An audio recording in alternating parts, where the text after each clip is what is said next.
ہم لوگوں نے بھی اپنی ذمہ داری پوری نہیں کی ہے، اسی لیے یہ دن دیکھنا پڑ رہا ہے کہ آج ہماری بچیاں مرتد ہو رہی ہیں، ہم اس کا تذکرہ بھی نہیں کرتے ہیں، ڈائیلاگ نہیں ہے، کہیں ڈیبیٹ نہیں ہے، کوئی تذکرہ نہیں ہے، اس پر کوئی بحث نہیں ہے۔ دکانوں پہ بیٹھ کر، چائے کی دکانوں بیٹھ کر، پان کی دکانوں میں بیٹھ کر روزانہ پردھان منتری بناتے ہیں اور اس کو گدی سے اتارتے ہیں، روزانہ مکھ منتری بناتے ہیں اور اس کو گدی سے اتارتے ہیں، بڑی بڑی ڈینگیں مارتے ہیں، آسمان کی بات کرتے ہیں، ایران و توران کی بات کرتے ہیں، ایران اور امریکہ کی بات کرتے ہیں، تہران کی بات کرتے ہیں، لیکن میرے محترم بزرگوں دوستو، اگر بات نہیں کرتے تو ایمان کی بات نہیں کرتے، اگر تذکرہ نہیں ہوتا تو دین کا تذکرہ نہیں ہوتا، اگر تذکرہ نہیں ہوتا تو ہماری بچیاں مرتد ہو رہی ہیں، اور ان کو روکنے کا طریقہ کیا ہوگا، ان کو کیسے روکا جائے گا، اس پر کوئی بحث نہیں ہوتی ہے، اس پر کوئی تذکرہ نہیں ہوتا ہے۔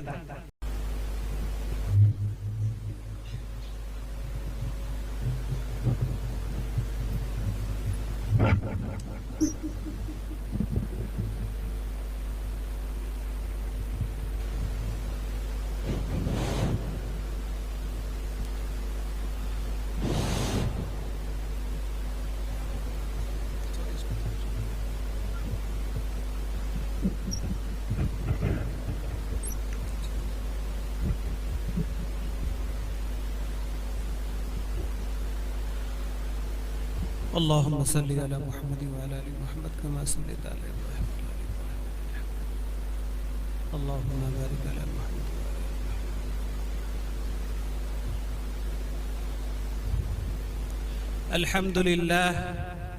الحمد لله وحده، والصلاة على من لا نبي بعده، فأعوذ بالله السميع العليم من الشيطان الرجيم، بسم الله الرحمن الرحيم، يا أيها الذين آمنوا من يرتد منكم عن دينه فسوف يأتي الله بقوم يحبهم ويحبونه أذلة على المؤمنين أعزة على الكافرين إلى آخر الآية۔ وقال النبي صلى الله عليه وسلم: بادروا بالأعمال فتنا كقطع الليل المظلم، يصبح الرجل مؤمنا ويمسي كافرا، ويمسي مؤمنا ويصبح كافرا، يبيع دينه بعرض من الدنيا، صدق الله العظيم وصدق رسوله النبي الكريم، ونحن على ذلك لمن الشاهدين والشاكرين، والحمد لله رب العالمين۔ جناب شیخ کیوں معترض ہے میری حماقت پر؟ جناب شیخ کیوں معترض ہے میری حماقت پر کہ میں روزانہ بچوں کو فلمیں کیوں دکھاتا ہوں، کہ میں روزانہ بچوں کو فلمیں کیوں دکھاتا ہوں؟ ہمارے دیش کو ضرورت ہے کچھ نوجوانوں کی، لہٰذا وقت سے پہلے انہیں بالغ بناتا ہوں۔ جناب شیخ بھی تو کوئی پردے کا حامی نہیں، جناب شیخ بھی تو کوئی پردے کا حامی نہیں، مفت میں کالج کے بچے ان سے بزن ہو گئے۔ کل انہوں نے واعظ میں فرما دیا تھا صاف صاف، کل انہوں نے واعظ میں فرما دیا تھا صاف صاف، پردہ آخر کس سے ہو جب مرد ہی زن ہو گئے۔ معزز و معقر علماء کرام، ہمارے پیر و مرشد اور فخر جھارکھنڈ حضرت مولانا بابا فرید الدین صاحب دامت برکاتہم العالیہ اور دانشوران قوم، میری پردہ نشی ماں اور بہنیں، آج کا یہ محتم بالشان اور عظیم الشان پروگرام بعنوان جلسہ دستار بندی و اصلاح معاشرہ، اس کا نظم و ضبط دیکھ کر بڑی مسرت اور بڑی خوشی ہو رہی ہے۔ اور اس طرح کا نظم کیوں نہ ہو جہاں پر میر کارواں حضرت مولانا اکرام الحق صاحب عینی جیسے رہبر اور رہنما ہو اور جن کی سیاست اور قیادت میں ہم اپنے کام کو انجام دیتے ہو، یقیناً ایسا ہی نظم و ضبط دیکھنے کو ملے گا۔ دراصل چند منٹ کے لیے میں آپ کے درمیان حاضر ہو گیا ہوں، اصل تو میں بھی استفادہ کے لیے، فائدہ اٹھانے کے لیے حضرت مولانا اکرام الحق صاحب عینی، ہمارے فخر جھارکھنڈ بابا فرید الدین صاحب دامت برکاتہم العالیہ، اور ایک خاص مہمان جو یو پی کی سرزمین سے تشریف لائے ہوئے ہیں اور ایک بڑے ادارے سے منسلک ہیں جناب مولانا محمد مستقیم صاحب، ہمیں ان سے فائدہ اٹھانا ہے، لیکن حکم ہوا ہے اور مولانا مرشد صاحب کا بارہا اصرار رہا،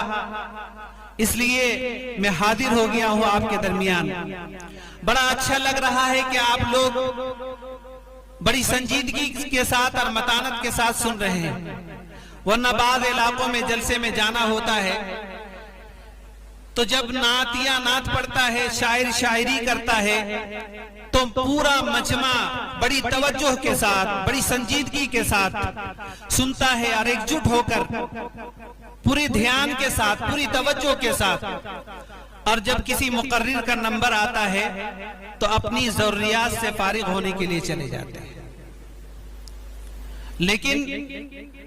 اور یہ ہما شما کے ساتھ تو ہے ہی، جو خاص مقرر ہوتے ہیں ان کے وقت میں بھی یہی ہوتا ہے کہ جب وہ مقرر اسٹیج پر بیٹھتا ہے تو لوگ اپنی ضروریات کے لیے چلے جاتے ہیں۔ کسی کو چائے کی ضرورت ہے، کسی کو استنجے کی ضرورت ہے، کسی کو فون میں گفتگو کی ضرورت ہے، تو انہوں نے فکس کر رکھا ہے کہ جب کوئی مقرر اسٹیج پر بیٹھے گا تب میں اپنی ضروریات سے فارغ ہوں گا۔ ابھی اگر ضرورت ہے، زور سے استنجا بھی لگ رہا ہے تو بھی اپنی ضرورت کو دبا کے رکھیں گے۔ لیکن بڑی خوشی ہو رہی ہے کہ ماشاءاللہ آپ لوگ بہت اچھے سامع ہیں کہ مقرر کی بات آپ سنتے ہیں۔ ابھی مفتی داؤد صاحب دامت برکاتہم العالیہ آپ حضرات کے روبرو تھے، آپ لوگوں نے ان کو عزت دی۔ انشاءاللہ چند باتیں عرض کروں گا اور ایک تحریک کی غرض سے میں یہاں پر حاضر ہوا ہوں۔ انشاءاللہ وہ تحریک کیا ہے میں آخر میں بتاؤں گا۔ حضرات، ہم سب جانتے ہیں کہ اللہ تبارک و تعالی نے اس دنیا کو بنایا، بسایا، سجایا، سنوارا اور نکھارا، اور اللہ تعالیٰ نے اس دنیا کو سنوارنے کے لیے، سجانے کے لیے اور نکھارنے کے لیے بہت سارے مخلوقات پیدا کیے، بہت ساری چیزوں کو اللہ تعالیٰ نے پیدا کیا، اور بہت ساری نعمتوں کو ہم اپنی آنکھوں سے دیکھ رہے ہیں، اور بہت ساری نعمتیں ایسی ہیں جس کو ہم آنکھوں سے نہیں دیکھ پا رہے ہیں، مگر ان تمام چیزوں میں، ان تمام نعمتوں میں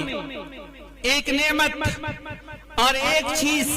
جس نے اس دنیا کی خوبصورتی کو چار چاند لگا دیا،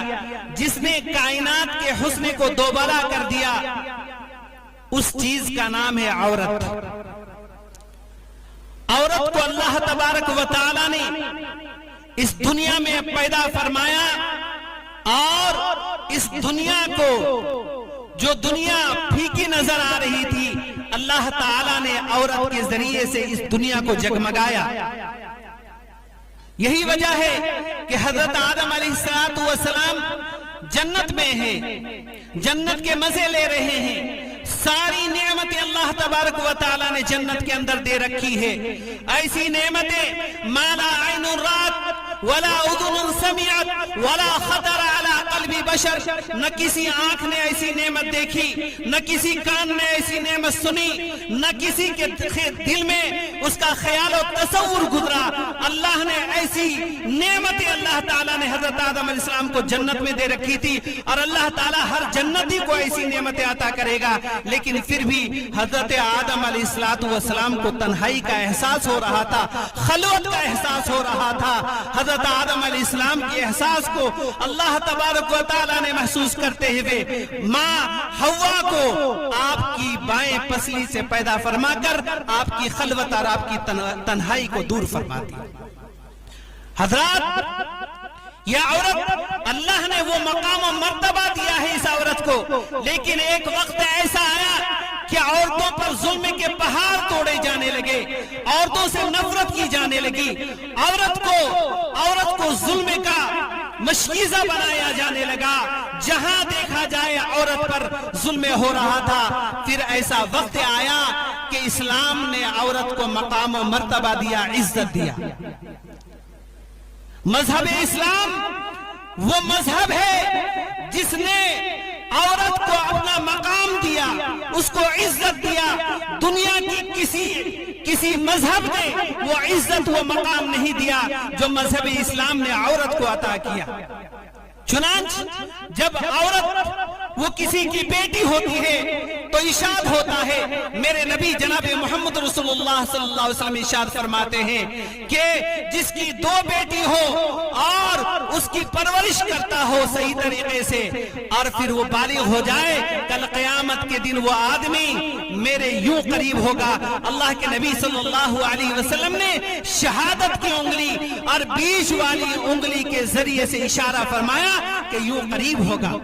جب وہ کسی کی بیٹی ہوتی ہے تو ارشاد ہوتا ہے کہ جس کی 3 بیٹیاں ہو یا جن کی تین بہنیں ہو، جب وہ کسی کی بہن ہوتی ہے، ارشاد ہوتا ہے جب کسی کی 3 بہنوں ہو اور اس کے ساتھ حسن سلوک کیا جائے، اس کے ساتھ اچھا برتاؤ کیا جائے تو اس پر جنت ضرور واجب ہے، اس کو ضرور جنت ملے گی، اللہ کے نبی نے فرمایا۔ اور جب وہ کسی کی بیوی ہوتی ہے تو ارشاد ہوتا ہے، اکمل المؤمنین احسنهم خلقا وخیارکم خیارکم لنسائہم، کہ تم میں سب سے کامل اور مکمل ایمان والا، مکمل مومن وہ ہے جس کے اخلاق اچھے ہو، اور تم میں سب سے بہترین آدمی ہے وہ ہے، تم میں سب سے اچھا آدمی ہے وہ ہے جو اپنی عورتوں کے لیے اچھا ہو۔ ارشاد ہوتا ہے کہ دنیا کی بہت ساری نعمتیں ہیں، اللہ اپنی نعمتوں کو شمار کراتے ہوئے، اللہ تبارک و تعالی اپنی نعمتوں کو گناتے ہوئے ارشاد فرماتا ہے کہ المرأة الصالحہ، نیک بیوی یہ بڑی نعمت ہے۔ جب وہ کسی کی ماں ہوتی ہے ارشاد ہوتا ہے الجنت تحت اقدام الامہات، کہ ماں کے پاؤں کے نیچے تمہاری جنت ہے۔ میرے محترم بزرگوں دوستو، مذہب اسلام نے عورت کو مقام دیا، وہ عزت دی، مذہب اسلام نے اس کی پاک دامنی کا خیال رکھا، اور مذہب اسلام نے ہر ممکن اس کو مقام دیا، عزت دیا۔ میرے محترم بزرگوں دوستو، لیکن افسوس کا مقام ہے کہ آج ہم عورتوں کی عزت نہیں سمجھتے ہیں، اور ہماری مائیں اور بہنیں خود اپنے مقام کو نہیں سمجھتی ہے، اسی لیے آج ہماری مائیں اور بہنیں بے راہ روی کا شکار ہو جا رہی ہے، ہماری مائیں اور بہنیں بے راہ روی کا شکار ہو رہی ہے، ہماری مائیں اور بہنیں بھٹک جا رہی ہے۔ میرے محترم بزرگوں دوستو، اس کی سب سے بڑی وجہ یہ ہے کہ دینی تعلیم سے دور، دینی تعلیم سے دوری۔ بھائی میرا یہ مائک والے سے گزارش ہے کہ تھوڑی آواز ولیوم بھلے کم کیجئے، آپ کی آواز اتنی کھینچ رہی ہے۔ یہ مقرر حضرات کو یہ نعت خواں تو پڑھ ہی نہیں پائیں گے میرے خیال سے، ایسا لگ رہا ہے کہ آپ کا مائک اٹھا کے باہر پھینک دے گا۔ تو میرے محترم بزرگوں دوستو، افسوس کا مقام ہے کہ آج ہماری لڑکیاں، ہماری مائیں اور بہنیں بہک جا رہی ہیں، ارتداد کا شکار ہو جا رہی ہیں، اور اس کی سب سے بڑی وجہ ہے دینی تعلیم کا فقدان، دینی تعلیم نہ ہونا سب سے بڑی وجہ ہے، دینی تعلیم نہ ہونا۔ سوال یہ پیدا ہوتا ہے کہ اتنے مدارس قائم ہیں، اتنے ہزاروں لاکھوں لاکھ مکاتب چل رہے ہیں، پھر دینی تعلیم کہاں ہے؟ میرے محترم بزرگوں دوستو، آپ اندازہ لگائیے، آپ 2011 کا جن گننا کی رپورٹ اٹھا کر دیکھیے، مدرسے میں پڑھنے والے بچے صرف 3% ہیں، 3% ہے۔ سوال واجب ہے کہ جب مدرسے دین کے قلعے ہیں، جب مکتبوں میں تربیت ہوتی ہے، تعلیم ہوتی ہے، وہاں پر قال اللہ اور قال رسول کی تعلیم ہوتی ہے وہاں دین سکھایا جاتا ہے, وہاں تہذیب سکھایا جاتا ہے, وہاں تمدن سکھایا جاتا ہے, وہاں تربیت ہوتی ہے, تو پھر ہماری مائیں اور بہنیں بے راہ روی کا شکار کی ہو رہی ہے. تو جواب یہ ہے کہ 3% صرف ہمارے بچے مدرسوں میں پڑھنے والے ہیں. سب سے بڑی وجہ, دوسری وجہ, مخلوط نظام تعلیم. ایک ساتھ لڑکیوں کا دینی تعلیم, لڑکے اور لڑکیوں کا دینی تعلیم حاصل کرنا, اس نے پوری امت کو کھوکھلا کر کے رکھ دیا ہے. ارتداد کی ہوا چل پڑی ہے. یاد رکھو مسلمانوں, ابھی ارتداد کی ہوا چلی ہے. اگر ہم نہ سنبھلے تو ارتداد کی آندھی چلے گی, پھر طوفان چلے گا, پھر ارتداد کی سونامی چل پڑے گی. پھر دنیا کی کوئی طاقت اگر چاہے کہ ارتداد کو روکا جائے تو ارتداد کو نہیں روک سکتے ہیں. وقت ہے, ابھی ہمارے پاس وقت ہے کہ ارتداد کو, ہماری بچیاں جو مرتد ہو رہی ہے, غیروں کے ساتھ بھاگ کر شادی رچا رہی ہے, غیروں کے دامے محبت میں پھنس کر ہماری معصوم بچیاں بے راہ روی کا شکار ہو جا رہی ہے, اسلام کو, مذہب کو چھوڑ رہی ہے. میرے محترم بزرگوں, دوستو, وقت ہے ہمارے پاس کہ ابھی روکا جا سکتا ہے, ورنہ جب یہ سونامی چلے گی, یہ آندھی چلے گی ارتداد کی, تو دنیا کی کوئی طاقت اس کو نہیں روک سکتی. اللہ کے نبی جناب محمد رسول اللہ صلی اللہ علیہ وسلم نے فرمایا, بادروا بالاعمال فتنا كقطع الليل المظلم, کہ اعمال کے طرف, نیک اعمال کے طرف دوڑو, سبقت لے جاؤ, آگے بڑھو نیک اعمال کرنے کے لیے. ایسے دور میں جب رات کے اندھیری کی طرح, رات کی تاریکی کی طرح آپ کی دین کو برباد کرے گا, فتنہ پھیلے گا. اور فرمایا, یصبح الرجل مومنا ویمسی کافرا ویمسی مومنا ویصبح کافرا. ایک آدمی صبح کے وقت میں مومن ہوگا, ایمان والا ہوگا, اپنے آپ کو مسلمان سمجھے گا, ایمان والا سمجھے گا, کلمہ والا سمجھے گا, اور شام کے وقت میں وہ کافر ہو جائے گا. ویمسی مومنا ویصبح کافرا, اور شام کے وقت میں وہ مومن ہوگا اور صبح کے وقت میں کافر ہوگا, پتہ بھی نہیں چلے گا, اور ارتداد کی یہ لہر چل پڑے گی. اللہ کے نبی صلی اللہ علیہ وسلم نے 1450 سال پہلے ہمیں اور آپ کو متنبہ کیا ہے, ہمیں اور آپ کو بیدار کیا ہے کہ مان جاؤ. اور فرمایا, یبیع دینہ بعرض من الدنیا, کہ لوگ دین کو معمولی دنیا کے بدلے میں, معمولی سامان کے بدلے میں, معمولی روپے کے بدلے میں, اور معمولی چیزوں کے بدلے میں اپنے دین کو بیچے گا. میرے محترم بزرگوں, دوستو, وہ دور چل پڑا ہے. اگر آپ لوگوں کو معلوم نہیں ہے, سوشل میڈیا میں اگر بات نہیں آتی ہے اور آپ حقیقت سے ناآشنا ہے, تو سنیے, صرف بنگال سے میں آیا ہوں, بنگال کی رپورٹ ہے کہ ہر دن 8 سے 9 بچیاں مرتد ہو رہی ہیں. 8 سے 9 بچیاں. لوگ پورے ہندوستان میں لاکھوں کی تعداد بتا رہے ہیں کہ لاکھوں کی تعداد میں ہماری مائیں, ہماری بہنیں, ہماری بیٹیاں مرتد ہو چکی ہے. میرے محترم بزرگوں, دوستو, کیا یہ ہمارے لیے المیہ نہیں ہے؟ کیا یہ ہمارے لیے مسئلہ نہیں ہے؟ آج ہمارے لیے دنیا کمانا مسئلہ ہے, آج ہمیں اپنے بچوں کو اچھا کھلانا یہ مسئلہ ہے, آج ہمیں اچھی بلڈنگ بنانا یہ مسئلہ ہے, آج ہمارے پاس مال و دولت کے ریل پیل ہو جائے یہ مسئلہ ہے, ملازمت مسئلہ ہے, نوکری مسئلہ ہے, تجارت مسئلہ ہے. اگر مسئلہ نہیں ہے تو یہ دین کوئی مسئلہ نہیں ہے. ہماری بچیوں کا مرتد ہو رہا ہمارے درمیان کوئی مسئلہ نہیں ہے. یہی تو وجہ ہے, میں بہت ہی ذمہ داری کے ساتھ کہتا ہوں اور علماء کو نہایت ہی ادب کے ساتھ مخاطب کر کے کہتا ہوں کہ ہم لوگوں نے بھی اپنی ذمہ داری پوری نہیں کی ہے. اسی لیے یہ دن دیکھنا پڑ رہا ہے کہ آج ہماری بچیاں مرتد ہو رہی ہے. ہم اس کا تذکرہ بھی نہیں کرتے ہیں, ڈائیلاگ نہیں ہے, کہیں ڈیبیٹ نہیں ہے, کوئی تذکرہ نہیں ہے, اس پر کوئی بحث نہیں ہے. دکانوں میں بیٹھ کر, چائے کی دکانوں بیٹھ کر,